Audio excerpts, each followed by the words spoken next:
I don't think New Year's resolutions fail because people are lazy. I think they fail because they're honest. Because the resolution you choose usually says a lot more about who you're afraid you're becoming or who you're trying to grow into than whether you'll stick with it or not.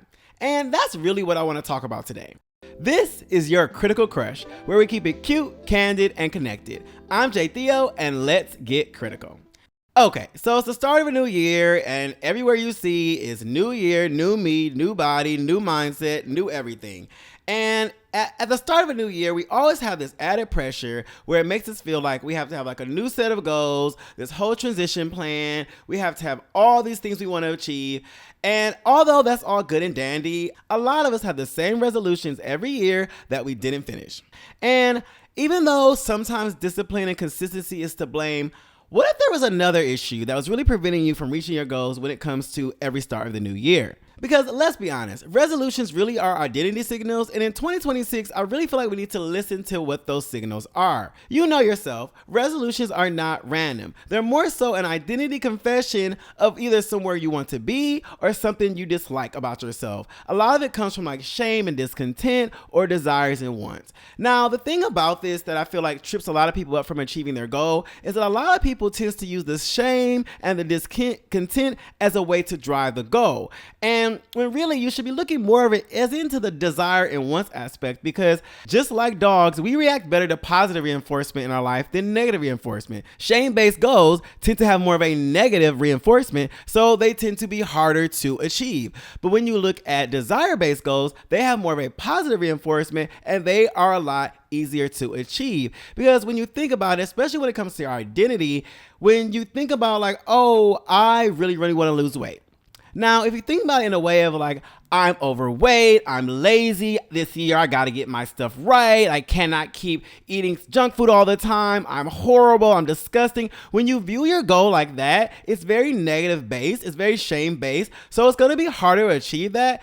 And I feel like you're gonna have more opportunities where you are going to kind of relapse on your goal because you are reinforcing it with this negativity, and you're gonna gotta probably look yourself in the mirror and be like, I don't care, I'm gonna eat this candy, I'm gonna eat this burger, it's gonna make me feel good. Having this like internal conflict with yourself.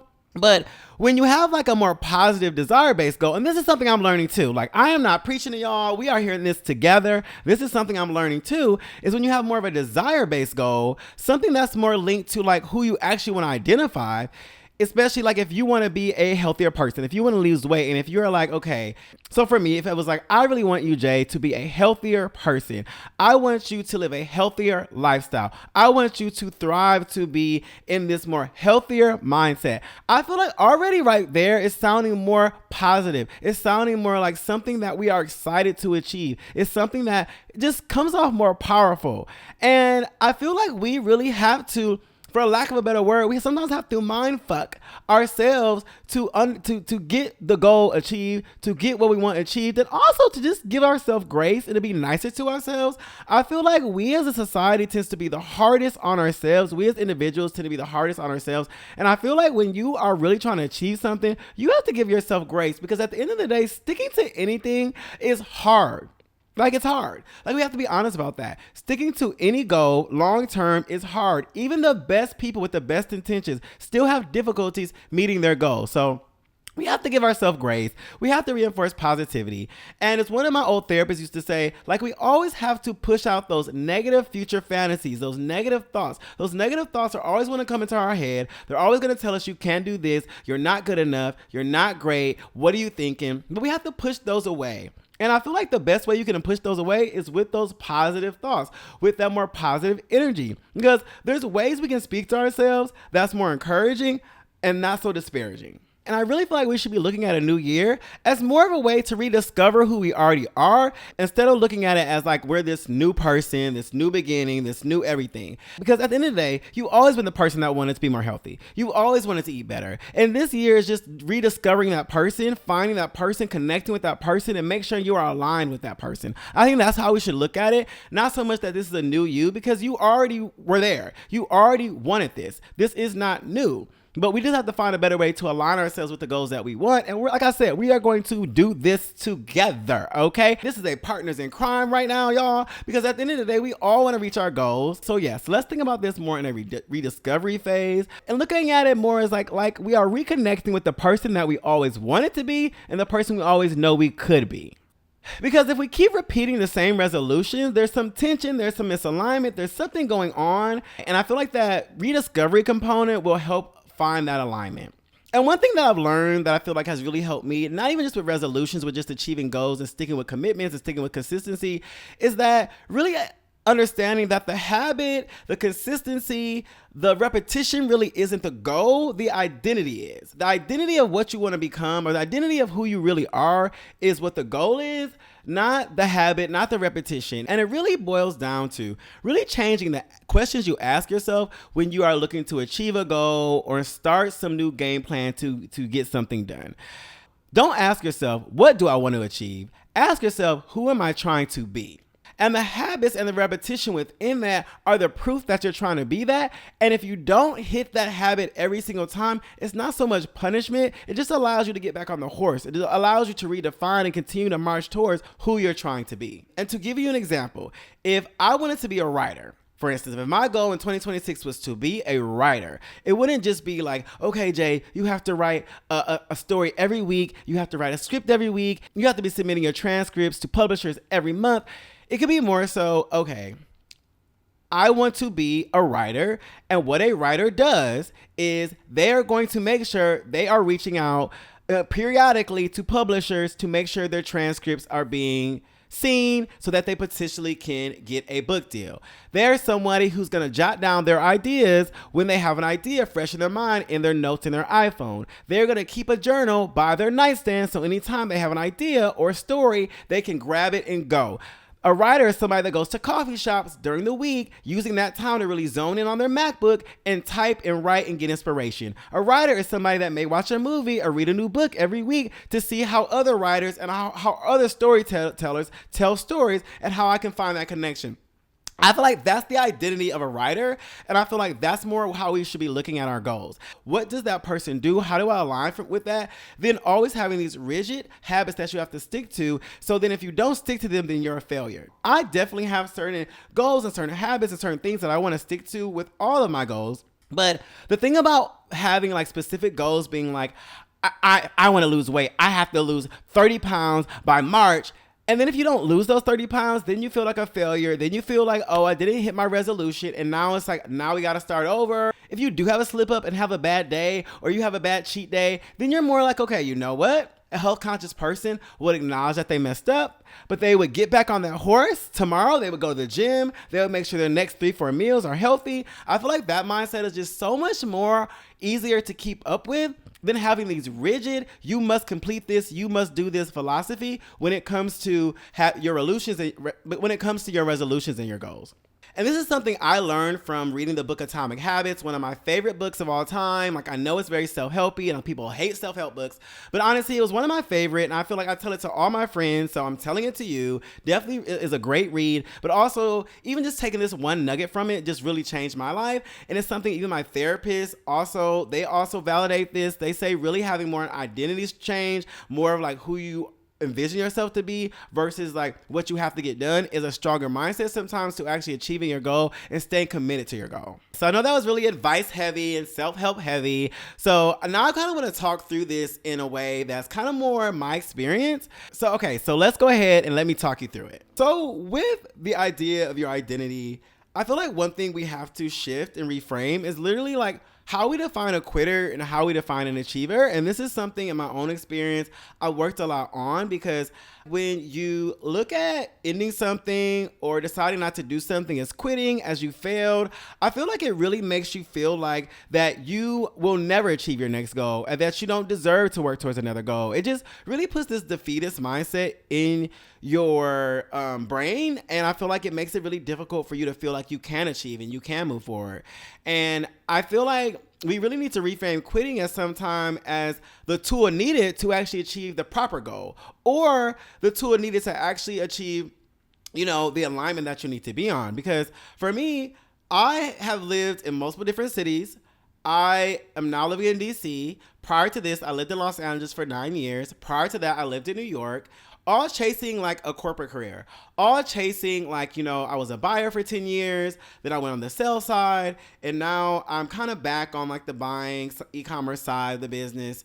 But now I've decided that corporate is not for me. A 9 to 5 is not for me. And I know a lot of people say that, but I've done a lot of like work in therapy and journaling and just using time by myself to really understand that what really does not serve me. And being a Black gay man in corporate America, working at Fortune 500s, working super hard and just not getting the pay I deserve, not getting promoted when I deserve, always getting the most strenuous work, it just made me realize that this is not the environment for me. I love to make people laugh. I love being on camera. I love to talk. I love connection. So I know that my role in life, my purpose in life is to be in some linkage to entertainment and some linkage to media.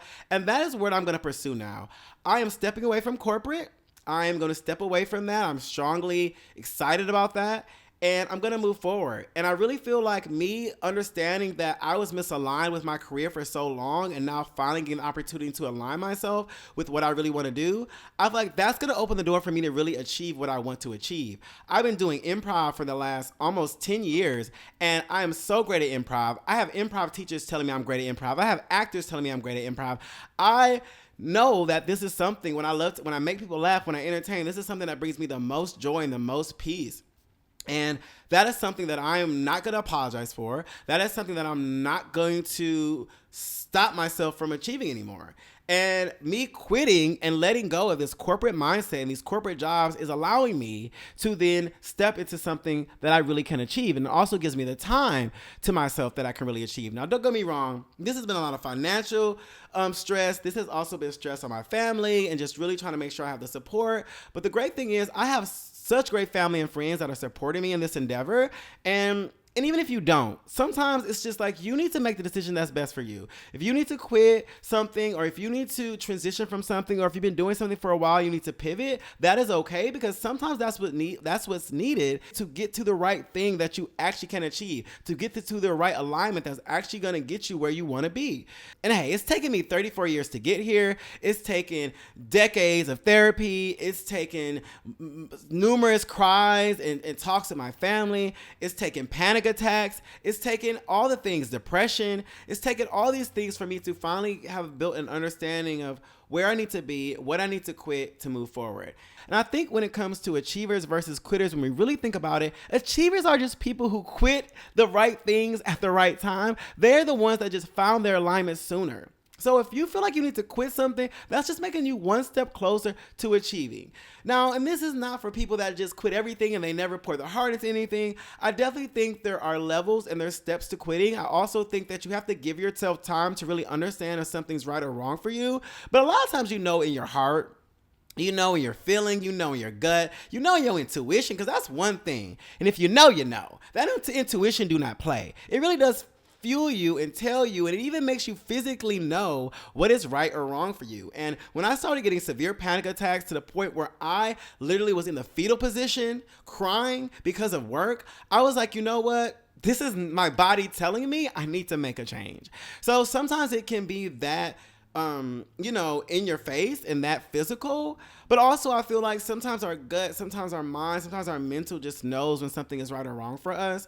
But I do think there is a moment in every step of something you're achieving that you have to be conscious that it's going to take time, that there's going to be ups and downs, that there's going to be negative days, there's going to be good days, and just making sure that you don't quit before that moment arises. I know for me, that's been something that's been difficult, is just like staying on something and not quitting before it's time for me to actually blow up, for it's time for it to be actually flourish. Even when I was in corporate trying to be a buyer, I tried so hard to be a buyer. I tried so hard to get promoted. And it really took me leaving a company, interviewing so well that I was able to kind of like self-promote myself in the industry to actually finally become a buyer later on in my career. It took me really believing in myself and taking a chance on myself and still dedicating that time and years for me to eventually become a fashion buyer. And still working for these big Fortune 500, Fortune 100 companies. So I think So that's just an example of how it could take years for us to finally hit that milestone. It could take a time that you don't think. And we always have to make sure that we are not stepping away from something before we actually see that win, if it's something we really want to do. And I know that's been something that I've been really trying to work through with my desire to really have a big social media following, with my desire to really have, be in this media industry, to be in the acting industry, to be in all these industries. So, and even this something a podcast. This is something that I've always wanted to do. I finally grew my YouTube channel to a place where it's monetized, and I wanted to take a pivot for my channel. And same thing with my social media. I have almost 40,000 followers on TikTok. I'm like, how can I use this following? How can I use this to move forward? How can I pivot into something that I've always wanted to do? I love talking. I love connecting with people. And I was like, a podcast is something that I always wanted to do. So I think us allowing ourselves to understand that quitting can sometimes be the step needed to achieve is something that I think we need to shift in our mind. And don't let someone let you think that what you're doing is wrong if it feels right to you. Don't let your family, don't let your friends, don't let anyone make you feel that what you're doing is wrong. If you feel like it's the purpose, it's what's connected to you. Because I really do feel like the people that actually listen to what their heart tells them, that actually listens to what their body tells them when it comes to goals and achievements and what they want to do in life, I think those are the achievers that win. And like I said, achievers are people that just realize when something is a misalignment sooner, when they realize something is not for them sooner, and they are able to really pour into the thing that they truly want to achieve. One thing I realized, when you are misaligned, yes, burnout happens in anything, but you really feel that burnout when you're misaligned. When you are not connected with the thing you're really supposed to do, and you really feel like it's a drag to do it, that's how you know you're misaligned, and that's how you know it's not for you. Because the people that get it, and the people that make it in whatever they're trying to do, they understand that most people don't quit trying, they quit pretending. So just wanted to say that. I know a lot of this has helped me. And like I said, we are connecting here. We are in this together. So I definitely just wanted to share that nugget and, talk you guys through it. Another aspect I wanted to talk you through is something that a really good friend of mine has brought to my attention. She knows who she is. And even if you guys are not really big into the zodiac, if you guys are not big into astrology and all those things, something I feel like we can take away from this conversation me and my friend had is just positive ideology when it comes into the year 2026. So my friend really brought to my attention that 2025 was the year of the snake. And the year of the snake is all about, in the Chinese zodiac, and I want to say it was the wooden snake, the year of the wooden snake. It's all about shedding and clearing and being honest with yourself and just letting go. And supposedly it's supposed to be about 9 years of letting go, of freeing yourself to something and just gaining more clarity. So that really spoke to me because kind of how I'm transitioning my career has been something I wanted to do for so long, and something that I have been pouring into for so long, but never being able to honestly commit in a way that I've wanted to commit to. So there's been some things that happened, some things that were pretty tragic to me that happened this past year that has allowed me to pour more time into the things I want to do. And it given me this more clarity.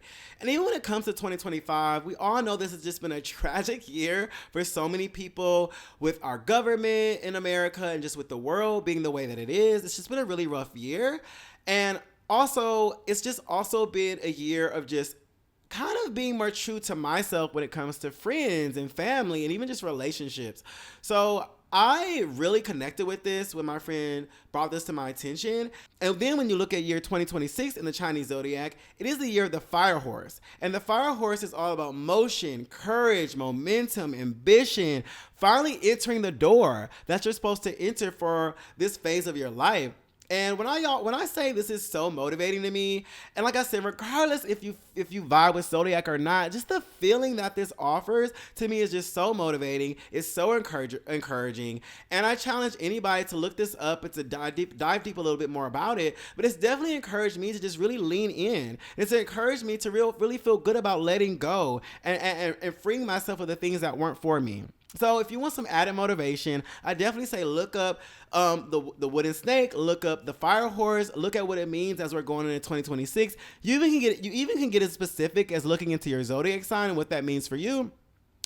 But I just wanted to share this nugget because my friend shared it with me, and she's one of my best friends in this world. She had me crying on the phone, motivating me for the things that I want to do, Ooh, I'm also just trying not to get emotional right now. The things that I want to do in my life. So I just want to share that with you. It meant a lot to me, and it's been so motivating as I've been ending out the year and as we enter into this year of 2026. And ultimately, when you think about it, you really can't move forward and have this momentum and have this drive for something that you're more connected to, or even something new, when you haven't released and cleared what you've already been working through. So I really feel like, this 2025 to 2026 Chinese zodiac metaphors, all these things has been really helpful for me. And, even if it helps one person, I hope that it can be helpful to you. Okay, so next part of this segment, of this talking through a segment, will always be me referencing something that is a same perspective, same point of view, but from a different voice. So it'll be from a Reddit story, it'll be from TikTok,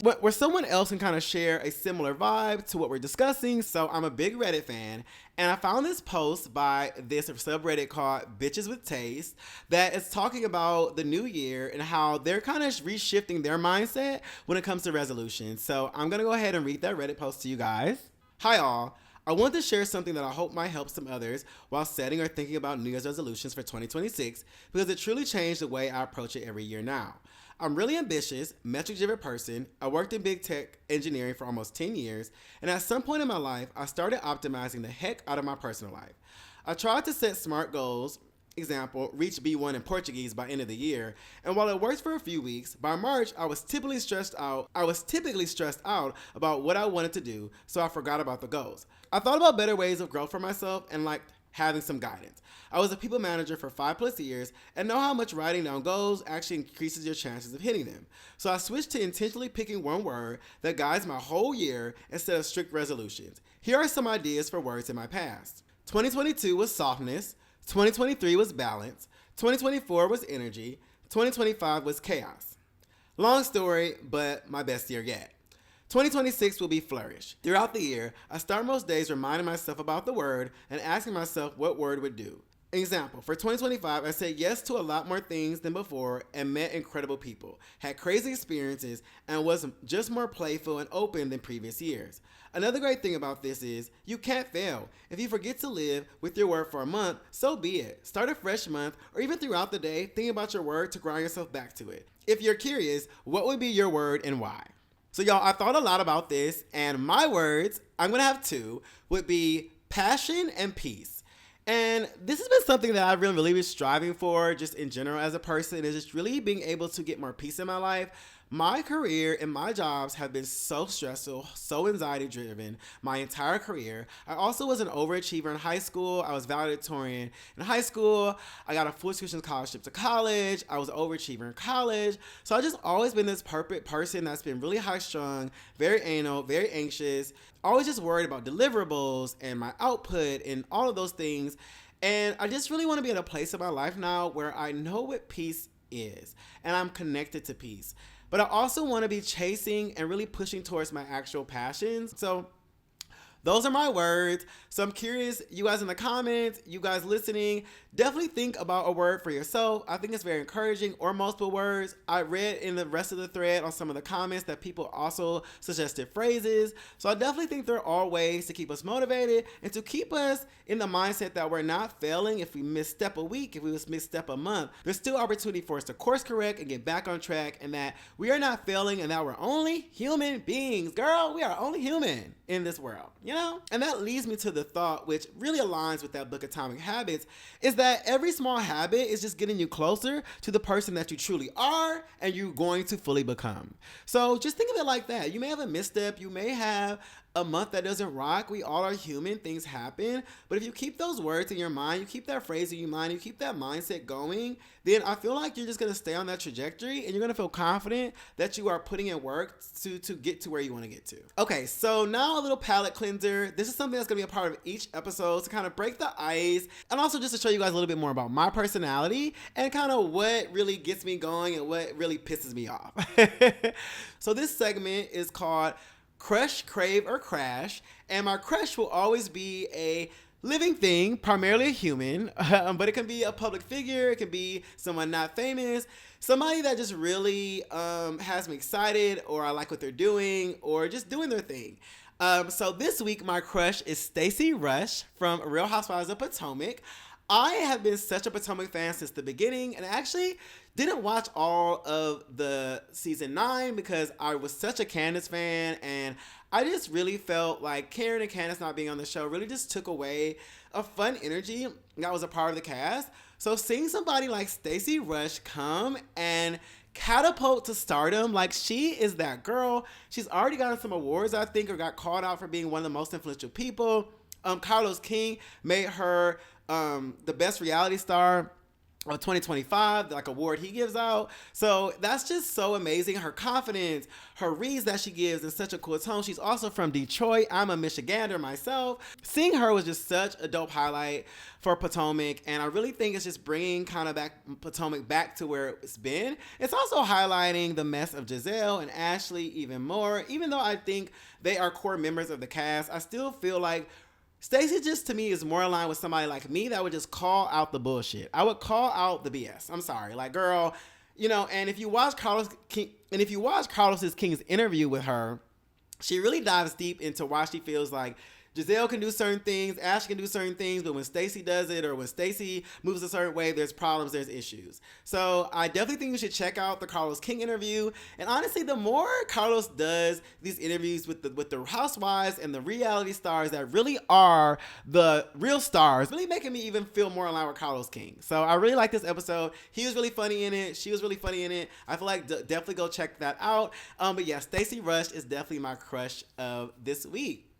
And my Crave. So Crave will always be a product, a service, a TV show, a movie, something that's just really, really exciting to me that I've been loving on. I'm excited to talk about.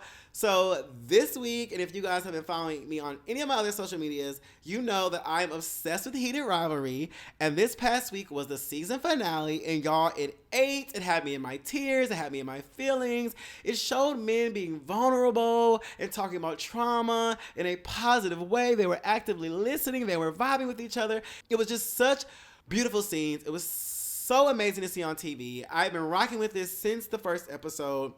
I am so in love that this showrunner took this on. I am so in love with the author of the books, Rachel Reed. I love that we get to see the woman perspective of human emotions linked to gay men. We don't usually get to see that. And just seeing the dynamics of gay men and straight women and how that's really a loving relationship, and just getting to see that dynamic played out in a more positive way on TV has just been everything. So shout out to Heated Rivalry. Shout out to gay media. Shout out to LGBTQ media. Really excited to see where this series goes. And I'm pretty sure it's going to get picked up for a second season. And hopefully it gets some Emmy nominations. So that's my Crave. My crasher this week. I'm sure you guys already know what my crash is going to be. It is Nicki Minaj. Y'all, I am so over this lady, and I'm so happy that we finally can kind of push her and cancel her and get her off our screens and out of our ears. She is blocked on all of my music platforms because I will never.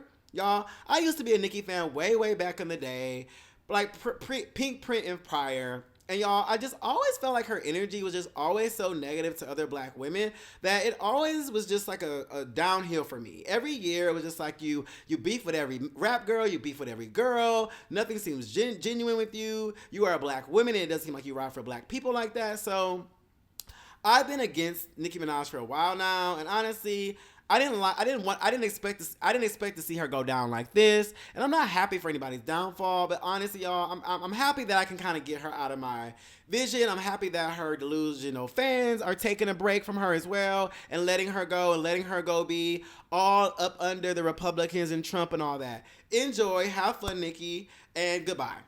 So that's my crash. Don't really need to say much more about it. She's always been a hater to me, and honestly, I feel like she would have went a lot further. This is the one thing I will say. I do feel like she would have went so much further in career. She would have saw so much more success and so much more money if she really would have took the route to be cool with Lil' Kim, to be cool with Remy Ma, to be cool with Megan Thee Stallion, to be cool with Cardi B, to actually collaborate and like build a rap like empire, or build just a female rap, women rap empire. But of course, she wanted to take the nasty route and wanted to take the bitter, jealous route and wanted to align herself with losers like her husband. So there we have it. So that's my crash of this week. But yeah, be sure to let me guys know in the comments if you guys are following along on YouTube or, wherever you're listening to this podcast, be sure to let me know what were your crush, craves, or crash of the week. If you agree with my crushes, craves, or crash, please let me know. So to wrap up today's episode, I always want to end with a critical question because I always want to leave us thinking and I always want to hear from you guys and also understand where your head is at. So the critical question of today is, what does your New Year's resolution say about the person you're becoming, not the person you're trying to fix? So I will leave you with that. Please be sure to comment, subscribe, wherever you listen to your podcast. Please be sure to tune in next week. This week's episode was on a Thursday because of New Year's Day, but going forward, every episode will be posted on Tuesdays to start your week off right. And if this episode truly resonated with you, please be sure to send it with someone who you think also it would resonate with. And please be sure to follow your critical crush wherever you listen to your podcast. I'm Theo, and until next time, stay cute, stay curious, and keep it critical.